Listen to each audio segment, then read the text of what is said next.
Hey,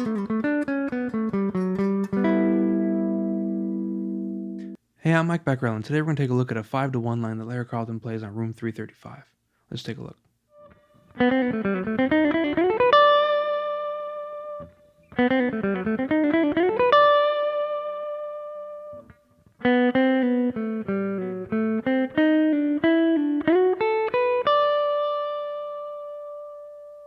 To start off, this line is originally played on the recording in the key of E, so it's B7 to E major 7. But for simplicity's sake, I'm demonstrating the key of G, so D7 to G major 7.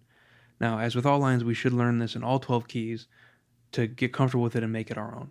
So this line takes place over a D7 chord and resolves to a G major 7. Now, for the first part of the line, Larry Carlton is playing purely out of D Mixolydian. So he starts on B, which would be the 6th, goes up to C, back to B, A, G, F sharp. So he's just playing, and he works his way down to the major third of the D7 chord. Now, once we get to this third, this is where things get really cool. So we start walking up a diminished arpeggio from here. So we go up to the 5th, the flat 7, and then the flat 9. We pull off to the regular root. Then he plays the major 9.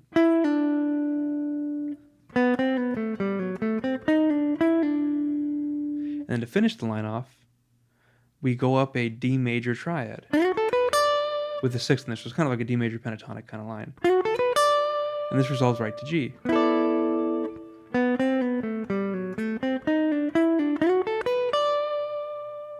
This is a cool concept because when we're playing 5-to-1, we know we can do all kinds of altered stuff, but it doesn't always have to be super complicated or all the altered tones. All Larry does here is play the flat 9 just once, and he throws in that diminished arpeggio in there to get there, and that just turns the ear on its side to grab this tension. It's just a little bit of altered stuff, but it sounds really, really cool. It's very subtle. I really like it, though. So this is something we can incorporate into our own plans. When we're playing 5-to-1, we can throw in just the flat 9 or the diminished arpeggio just in small bits as we're working towards the 1. So if I'm playing over D7 going to G, I can play.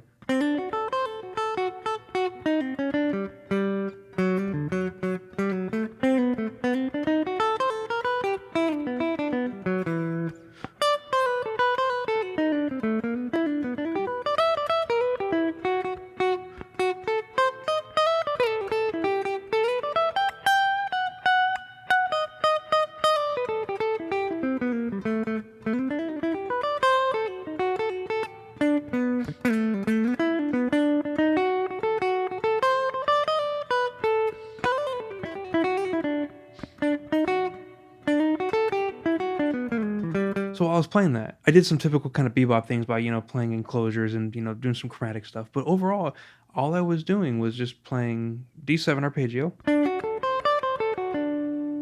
then throwing in, and then throwing in that flat 9 from the diminished scale. So this is something that's really easy to incorporate into what we're doing. You just have to remember where that note is, really. Another cool thing is if you start a diminished arpeggio on any chord tone except for the root, you get the same thing. So if you're playing, your line based on a D7 arpeggio, just from any note that's not the root, you could then turn it into a diminished by just changing that one note and then resolve it to your G. Now, there's one more other cool thing that Larry does on this line, and it's something that's so unique to Larry.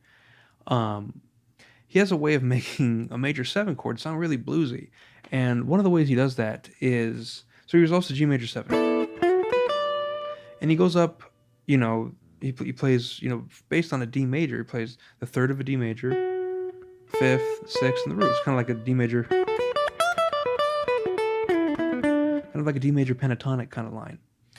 Now, as this relates to G, you're playing the major 7, which is the 3rd of D, but it's the major 7 over G chord, the 9, the 3rd, and the 5th.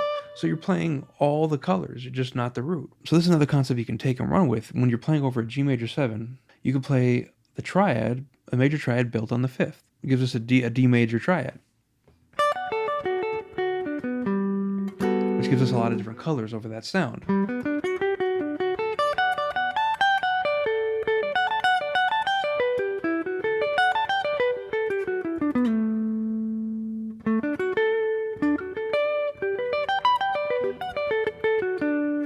So I hope you enjoyed that lesson. There's two concepts here, basically. Playing your Mixolydian and throwing in that flat 9, whether it's just playing the note or whether you're throwing in that diminished arpeggio before you resolve home.